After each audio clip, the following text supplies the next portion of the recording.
My wife Cindy asked me why the spokesman on television was waving around. Had I noticed, and did it disturb me? The truth is, I was wholly absorbed in the design of his sweater. It was a tic-tac-toe pattern without any X's or O's, and I sort of missed seeing those. One thing Cindy and I had in common right then was the television spokesman. In a marriage, common ground is everything, I've been told. I was told this by a man in a pea green suit, a barker outside a strip club. They are always so emphatic. The television spokesman was speaking about people who were knowledgeable, and that sure did grab my attention because those were exactly the people I'd set out to find many years ago. I was still looking, and I wasn't getting any younger. I didn't think the spokesman was waving around, although after Cindy brought it up, I had to admit his shoulders were swaying slightly. I said as much. Cindy said she probably ought to leave me if I was the sort of man who could sit idly by while a spokesman on television swayed around on the screen like that. And she didn't appreciate me downplaying the degree of motion he was in either. With a cheesy bit of alliteration like swaying slightly. There was nothing slight about my rudeness, she added. It was quite brazen and not even a little bit sexy.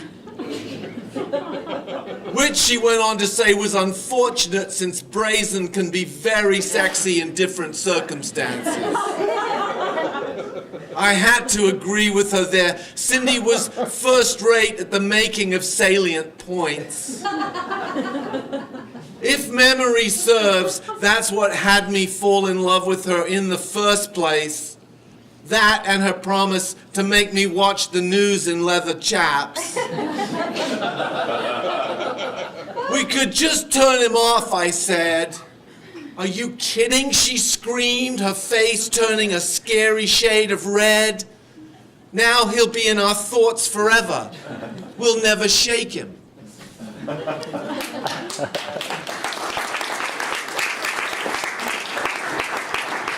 I don't think much is coming, I said. Where were you when you had that thought, she said. Does location matter, I said. Location is everything, she said. Everything seems like a lot, I said. Everything is a lot, an awful lot, she said. Well, yes, I said. One can hardly argue with that. So where were you, she said. I was sitting outside a coffee shop. You do that a lot, don't you? A fair amount, I suppose, I said. Is it helping? I've got to sit somewhere, I said. Why don't you lie down? You mean outside the coffee shop, I said? You'd see the stars, she said. They're not out in the daytime, I said.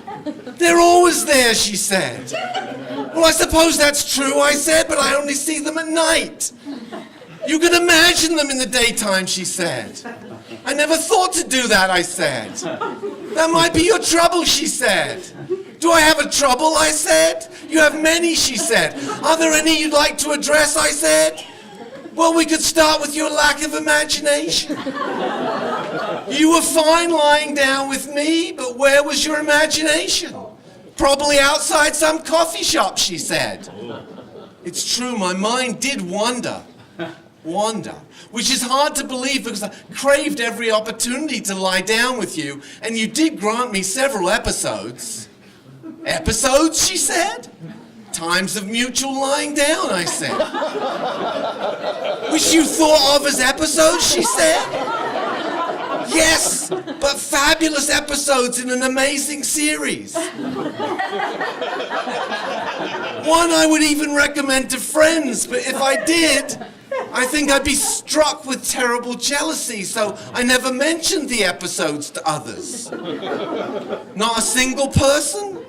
Well, I did attempt to give Max an overview. Max is handsome, she said. You see what I mean, I said? Not really, she said. Now you've gone and told me Max is handsome and I feel jealous, I said. Well, where does he live, she said. I don't see how giving out his address helps anyone, I said. Well, it would help the mailman, she said. But you're not the mailman, I said. I could pretend, she said.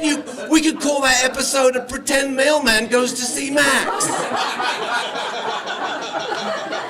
I'm not feeling so good, I think I'll have to lie down. You'll see the stars, she said. I'll pretend I'm seeing them, I said. Don't forget about Max's address, she said. I'll try not to, I said, but I'm starting to fall fast asleep.